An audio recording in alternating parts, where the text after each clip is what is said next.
Hello bachon, let's see this question. This question says match column 1 with column 2 and select the correct answer. तो हमारे पास column 1 given है, column 2 given है, हमें इसको एक दूसरे से मैच करना है और सही आंसर बताना है. सो कॉलम 1 में A oligotrophic, B eutrophic, C BOD, D COD.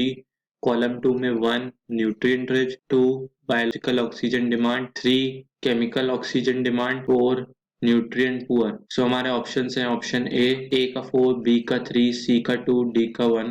B ए का 4, बी का 1, सी का 2, डी का 3. ऑप्शन सी ए का 1, बी का 4, सी का 3, डी का 2. ऑप्शन डी ए का 2, बी का 1, सी का 3, डी का 4. So let's see the key concept involved here. Our key concept involved here is water pollution. Water pollution.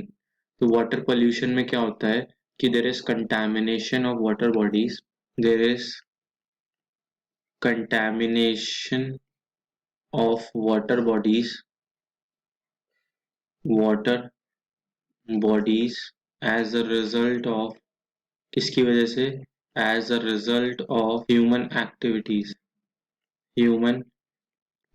की वजह से. तो इसमें क्या होता है कि वाटर पोल्यूशन होता है, जैसे मानिए कि कोई भी वाटर स्ट्रीम है, उसमें अगर domestic sewage domestic sewage and industrial industrial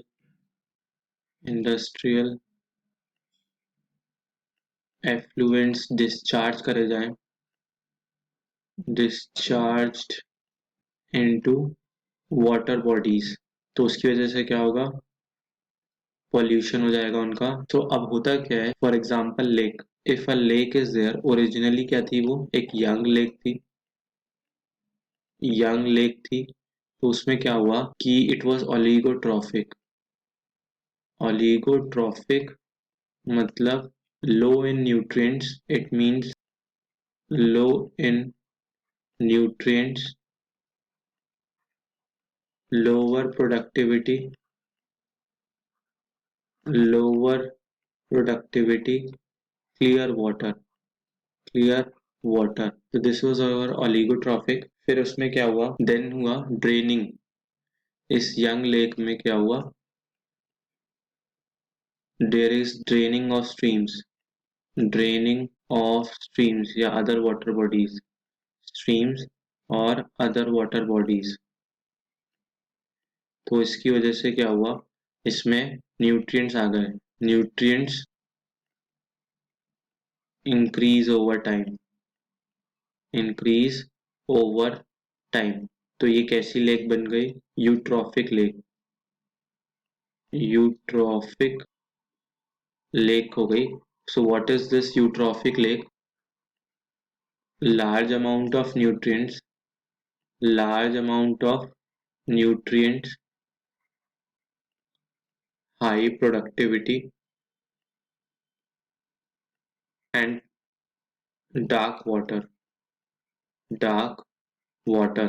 इस लेक में क्या था, अभी हमारे पास डोमेस्टिक सीवेज आ गया है, डोमेस्टिक सीवेज आ गया है, which contains organic matter mostly, organic matter which is biodegradable, biodegradable.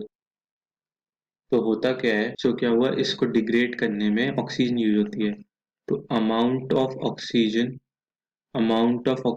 O2 consumed consumed by bacteria consumed by bacteria while decomposing this organic matter, decomposing organic while decomposing organic matter. तो हम इसको क्या कहते हैं, इस condition को क्या कहते हैं, this is the biological oxygen demand, biological oxygen demand.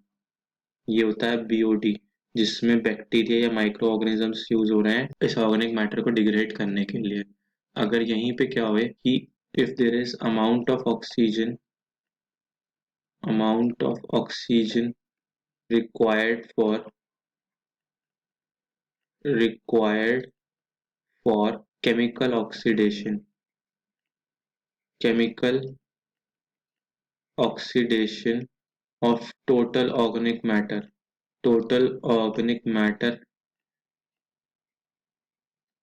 in water। मतलब अगर कोई केमिकल डाल के उसका ऑर्गेनिक मैटर का डिकम्पोजिशन हो रहा है तो there is chemical oxidation in presence of oxygen. तो वहां पे क्या कहलाती है? वहां पे कहलाती है chemical oxygen demand. Chemical oxygen demand, COD। सो हम अपने ऑप्शंस देख लेते हैं। ओलिगोट्रॉफिक, न्यूट्रिएंट पुअर था, सो ए हियर है। बी यूट्रोट्रॉफिक, न्यूट्रिएंट रिच था, so one is B. C BOD is biological oxygen demand, two का हमारा हो गया सी, टू का C. Then D COD is chemical oxygen demand, तो three का हो गया डी। सो हम अपने ऑप्शंस देख लेते हैं। ए का 4 राइट, बी का 3 रॉन्ग, सी का 2 राइट, डी का 1 रॉन्ग। तो हमारा ऑप्शन ए बिल्कुल गलत है। ऑप्शन बी, ए का 4 राइट, बी का 1 राइट, सी का 2 राइट, डी का 3 राइट। सो हमारा ऑप्शन बी बिल्कुल राइट है। ऑप्शन सी, ए का 1 रॉन्ग, बी का 4 रॉन्ग, सी का 3 रॉन्ग, डी का 2 रॉन्ग। सो ऑप्शन सी भी रॉन्ग है। ऑप्शन डी, ए का 2 रॉन्ग, बी का 1 राइट, सी का 3 रॉन्ग, डी का 4 रॉन्ग। सो ऑप्शन डी भी हमारा रॉन्ग है। So our final answer is, so our final answer to this question is option B. Option B. Hope you all understood this question well. Best of luck. Thank you.